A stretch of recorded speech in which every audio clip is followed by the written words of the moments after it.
Olá, sejam bem-vindos a mais uma videoaula. O nosso assunto de hoje é instrumentos e documentos escolares, procedimentos e tratamentos. Os tópicos a serem abordados nesta aula são o arquivamento de documentos escolares. Ao término desta aula, você será capaz de conhecer os arquivos mais comuns de uma instituição de ensino.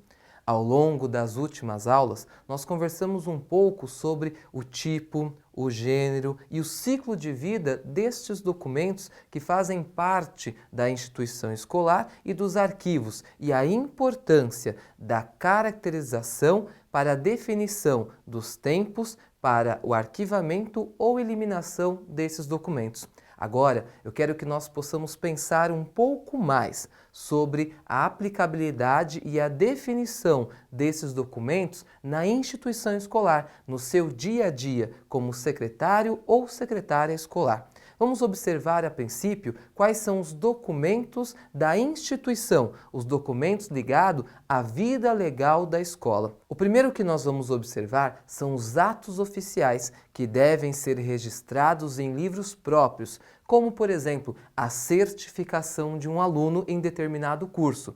Caracteriza-se como um ato oficial que deve ser preservado dentro da instituição. Além disso, nós vamos ter a autorização de funcionamento da instituição, a renovação ou autorização da sua instituição ou de cursos, ou ainda o reconhecimento de cursos por parte do órgão competente, seja ele uma Secretaria de Educação ou ainda o próprio Ministério da Educação, que vai certificar e autorizar alguns cursos. Todos esses documentos fazem parte da vida legal da instituição e devem ser armazenados em arquivo permanente.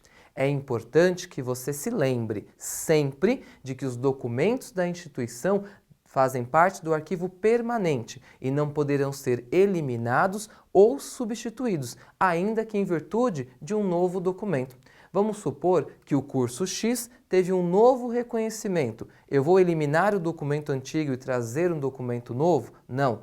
Todos os arquivos, todos os documentos ligados à vida legal dessa instituição deverão ser armazenados num arquivo permanente. Feito isso, é importante pensar sobre os arquivos que vão estar ligados à vida escolar ou acadêmica dos alunos. São aqueles documentos que vão compor o prontuário daquele aluno ou ainda trarão os registros específicos da sua passagem naquela instituição. Alguns exemplos aqui, como os documentos pessoais. Uma certidão de nascimento, um RG, um CPF, são documentos que dão entrada e devem ficar armazenados no prontuário daquele aluno. Lembre-se que todo documento, ao dar entrada na instituição, deve ser protocolado e devidamente registrado. Além disso, nós vamos ter aqueles documentos que são expedidos pela instituição que caracterizam etapas ou registros legais da vida escolar daquele aluno. É o fato do histórico escolar, a ficha de matrícula, a ficha individual de avaliação, que são documentos que trazem informações transcritas de outros documentos intermediários ou correntes que passam para esse arquivo permanente.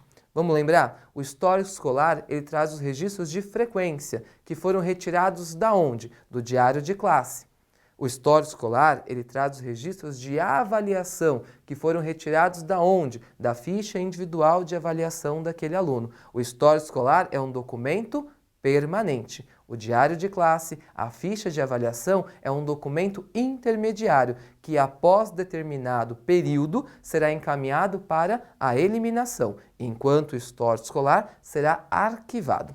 Além disso, nós vamos ter atestados médicos, avaliações e pareceres pedagógicos. Esses documentos fazem parte do prontuário daquele aluno, mas podem se caracterizar como documentos intermediários ou correntes. Vamos a mais um exemplo. Vamos supor que um aluno da sua instituição, daqui a 10 anos, ele passe em um concurso público da Polícia Civil Federal ou ainda a Polícia Militar.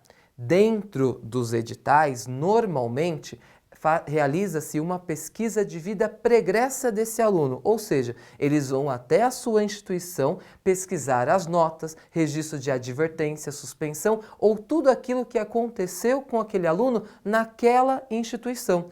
Isso vai se caracterizar como um arquivo intermediário desse aluno. Dependendo do tempo que a polícia chegar para fazer a investigação dessa vida pregressa nessa situação específica de um concurso público, esses documentos devem estar à disposição daqueles que solicitam, ok? Nós vamos ter ainda a documentação de departamento, ou seja, aquela documentação legal que está ligada aos funcionários que trabalhavam naquela instituição. Todos os funcionários. É importante se atentar a esses funcionários se eles serão terceirizados ou não. Em caso de funcionários terceirizados, a documentação está em posse da empresa. Em caso de funcionários direto da instituição, esses documentos devem estar armazenados na própria instituição. Nós vamos ter certidão de nascimento ou certidão de casamento, RG ou CPF, comprovante de endereço para todos os funcionários. Isso deve estar devidamente armazenado na sua instituição. Além disso, 2 documentos são extremamente importantes para professores ou aqueles que vão lecionar e executar alguma atividade específica de ensino. Nós teremos aí o histórico escolar e certificado de conclusão. Esses documentos são comprobatórios para que aquela pessoa possa executar aquilo que ela está se propondo. Pense na seguinte situação: se um professor da sua instituição não dispõe dos documentos comprobatórios para ministrar determinado curso e uma auditoria chega na sua escola, todos os atos ministrados por aquele professor são invalidados.